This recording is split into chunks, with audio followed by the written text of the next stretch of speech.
Hello everyone, welcome to the Quill Quest. आज की class में हम लोग पढ़ने वाले हैं human digestive system parts and in functions, जो कि हमारे क्लास 10th का चैप्टर 6 लाइफ प्रोसेस का भी एक पार्ट है। अगर आप किसी कॉम्पिटिटिव एग्जाम की तैयारी कर रहे हैं तो भी आपके लिए ये वीडियो बेनिफिशियल रहेगी। So let's get started. First of all, we'll see what is digestive system and why we are talking about this. Why we need to know about the digestive system of human beings. I hope आपको पता होगा कि what is a cell and how organisms जो हैं वो कैसे बनते हैं। सेल से हमारे टिश्यू बनता है। Group of cell is known as tissue and then came the organ, और ऑर्गन मिलकर बहुत सारे बनाते हैं एक सिस्टम, जो कि किसी भी लाइफ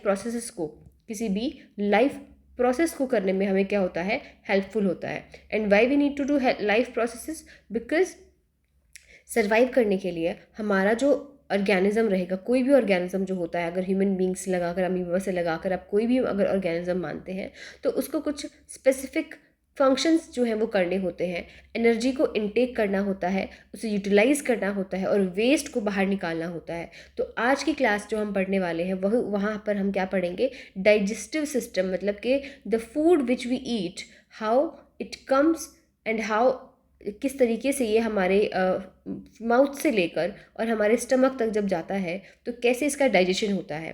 तो फर्स्ट ऑफ ऑल ऑर्गन्स जो है वो हमारे देख लिया हम लोगों ने, क्या बनाते हैं, एक सिस्टम बनाते हैं। सिस्टम क्या करता है, ब्रेक डाउन करता है। कौन सा, डाइजेस्टिव सिस्टम की ही बात कर रहे हैं। वो क्या करता है, जो खाना हम खाते हैं उसको सिंपलर कॉम्पोनेंट्स में तोड़ देता है। सिंपल कंपोनेंट में जैसे हम जो खाते हैं वो क्या होगा, कार्बोहाइड्रेट्स रहता है, फैट होता है, उसके अंदर प्रोटीन्स होते हैं, वाइटामिन होते हैं और भी बहुत सारी चीज़ें रहती हैं। तो हमारा जो सिस्टम है, डाइजेस्टिव सिस्टम है, वो क्या करेगा, इन कंपोनेंट्स को जो कि कॉम्प्लेक्स होते हैं, अपने आप में कॉम्प्लेक्स स्ट्रक्चर बनाते हैं, इसे हम वो क्या करता है, ब्रेक डाउन कर देता है। किसमें, सिंपलर कंपाउंड्स के अंदर। और जब ये प्रोसेस होती है कॉम्प्लेक्स से सिंपल तक जाने की, यहीं पर फिर हमारी क्या होती है, फिर हम एनर्जी को एसिमिलेट करते हैं और हमारी बॉडी उस एनर्जी को यूटिलाइज करती है वेरियस फंक्शंस को करने में। सो चलिए देखते हैं। एलिमेंट्री कैनल, ये आपने पढ़ा भी होगा, सुना भी होगा। ये हमारा क्या है, डाइजेस्टिव सिस्टम का मेन पार्ट है। हमारा जो डाइजेशन है वो एलिमेंट्री कैनाल में होता है। एलिमेंट्री कैनाल कहाँ से शुरू होता है, माउथ से शुरू होता है और एनस तक जाता है। क्या कैसे कंपोनेंट रहेंगे, यहाँ पर आप देख भी सकते हैं क्या क्या कंपोनेंट रहेंगे। सबसे पहले रहेगा mouth, then oesophagus, then stomach, liver, gall bladder, pancreas, small intestine, large intestine, rectum and anus. अब हम एक एक करके इन सारी चीज़ों की फंक्शन और इनका क्या इम्पॉर्टेंस है वो पढ़ेंगे।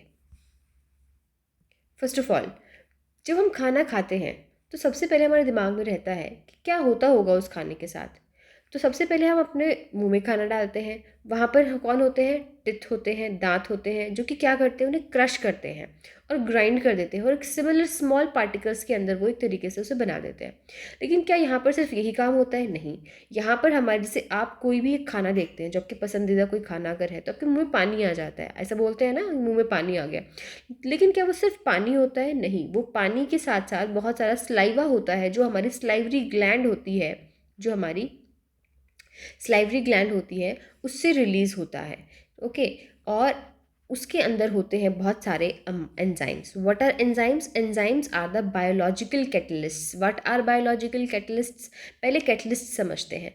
कैटलिस्ट होते हैं जब भी कोई कोई रिएक्शन अगर हो रही है, कोई भी रिएक्शन अगर हो रही है, कोई भी चीज़, एक पर्टिकुलर रिएक्टेंट कन्वर्ट हो रहा है प्रोडक्ट के अंदर और इसे हम रिएक्शन कहते हैं।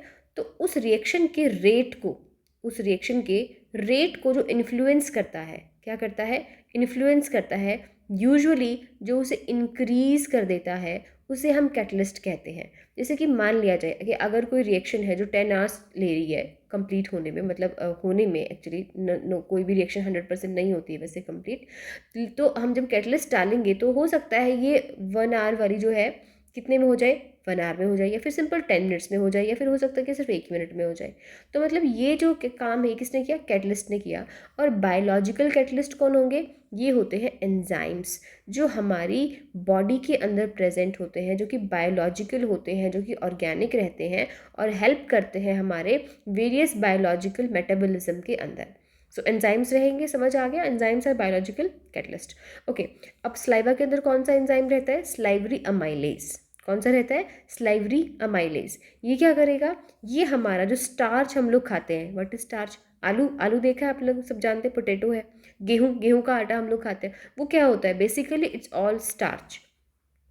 और इसको जब ब्रेक डाउन किया जाता है स्मॉल छोटे छोटे पार्टिकल्स में, आप जब इसको तोड़ते हैं बिल्कुल एकदम माइक्रो लेवल पर, तो it gets converted into sugar. ये शुगर, ये हमारी शुगर नहीं है जो हम लोग घर में चीनी रखते हैं। This sugar is something different, biological sugar, जैसे कि ग्लूकोज है, फ्रक्टोज है, और ये सारी चीज़ें क्या कहते हैं, शुगर्स ही कहलाते हैं, कार्बोहाइड्रेट्स बेसिकली, जो मोनो कार्बोहाइड्रेट्स रहते हैं हमारे। Okay, so this happens now from here what happens. Okay, mouth का हो गया, माउथ से फिर नेक्स्ट स्टेप पे कहाँ जा रहे थे हम लोग, हम गए थे ऑसोफेगस के अंदर, मतलब कि यहाँ का काम हो चुका है। अब यहाँ से खाना जाएगा ऐसे यहाँ पर एलिमेंट्री कैनाल के अंदर। अब यहाँ से जो यहाँ जो ओसोफेगस है इसके अंदर जब खाना जा रहा है, this is epiglottis. What is epiglottis?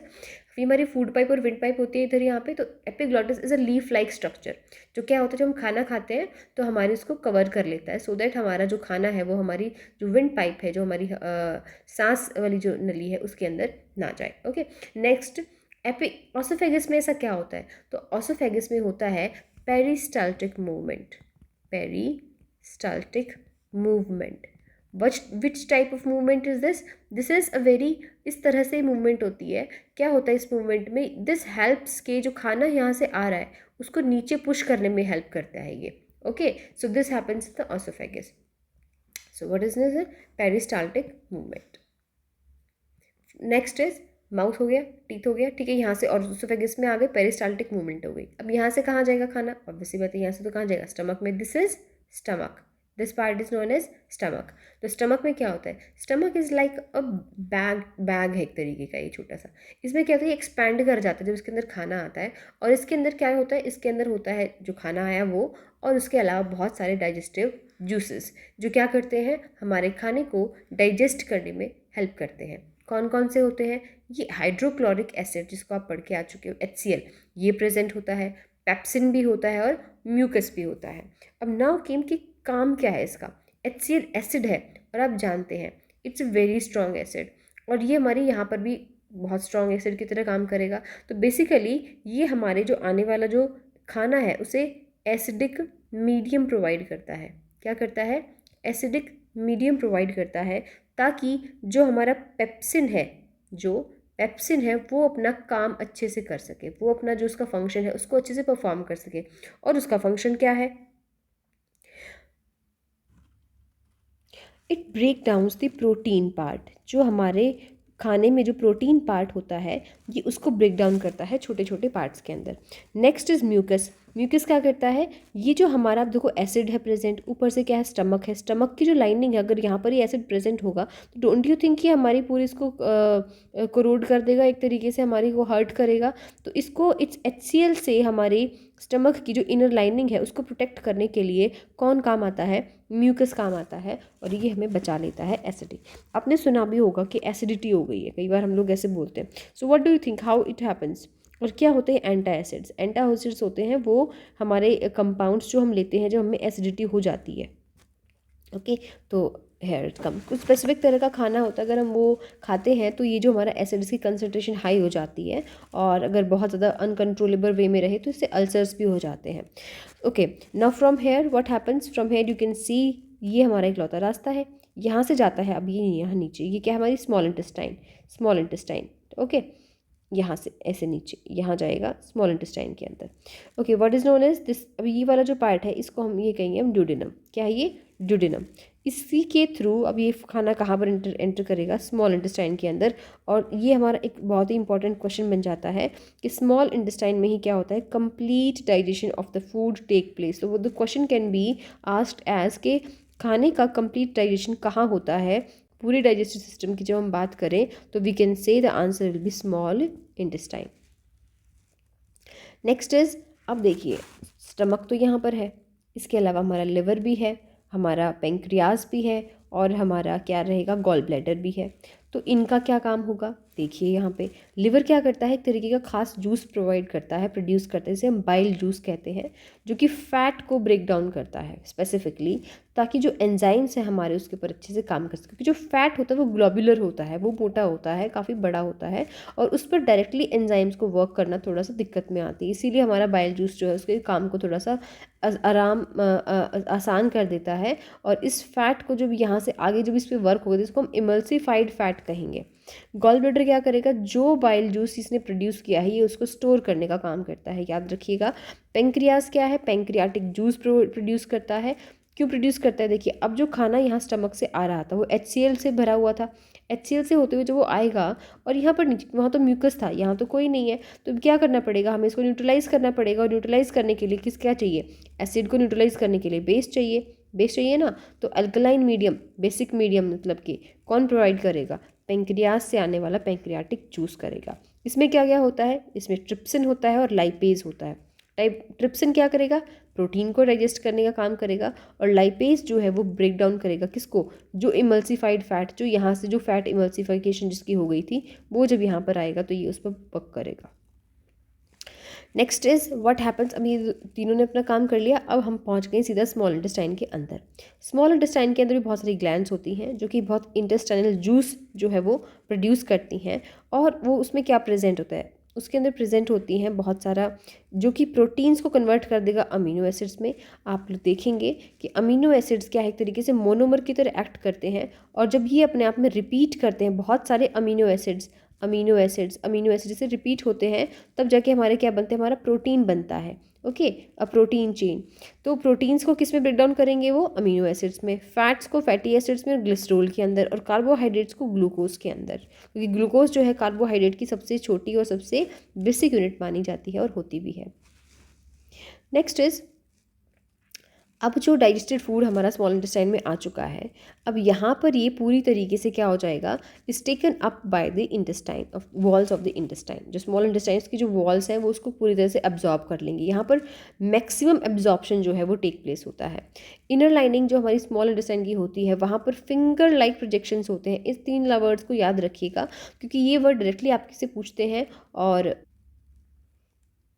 पूछा जाता है कि ये क्या होता है, what is finger like projection. तो आप सिंपल बोलेंगे माइक्रोविलाई, ये जो सेल्स होती हैं हमारी प्रेजेंट होती हैं। क्यों होती हैं ये, क्योंकि मैंने बताया यहाँ पर एब्जॉर्प्शन सबसे ज़्यादा होता है, और एब्जॉर्प्शन ज़्यादा होने के लिए यहाँ पर सरफेस एरिया भी ज़्यादा चाहिए। तो ये जब फिंगर लाइक स्ट्रक्चर्स होती हैं, इनके होने से हम इनका जो सरफेस एरिया है वो इंक्रीज़ हो जाता है, and it has rich supply of blood vessels also. तो और इन माइक्रोविलाई के अंदर बहुत तगड़े तरीके से क्या होती है, ब्लड वेसल्स जो हैं वो कनेक्टेड होती हैं, और वो ब्लड वेसल्स क्या करती हैं, उस एब्जॉर्ब्ड फूड को लेकर जाती हैं बॉडी के हर एक पार्ट पर के अंदर, जहाँ पर उसको फिर क्या किया जाता है, उसको इस्तेमाल किया जाता है ATP बनाने में। What is ATP? ATP is the adenosine triphosphate, that is the currency of the human body. के अंदर जो एनर्जी होती है उसकी करेंसी होती है, हमारी बॉडी के अंदर जो ATP है वही हमारी एनर्जी करेंसी है। और इसको इस्तेमाल किया जाता है फिर क्या, नए टिश्यूज़ बनाने में और पुराने वालों को रिपेयर करने में।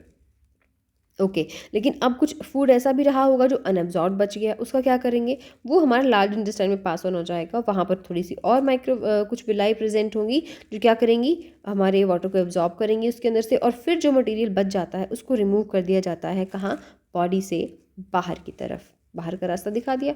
So this was all about the digestive system, and I hope आप इसको अच्छे से समझ पाए होंगे, और मैं कुछ आसान बना पाई होंगी आपके लिए सब चीज़ों को समझना। तो remember this this diagram also आपके एग्ज़ाम में डायरेक्टली आपको हेल्प करता है। So I will see you in the next video, जो कि होगी हमारी ह्यूमन बायोलॉजी से पूछे जाने वाले वेरियस एग्जाम्स के अंदर जो क्वेश्चंस होते हैं उसको लेकर आऊँगी मैं। Till then, thank you for watching me, keep learning and keep growing.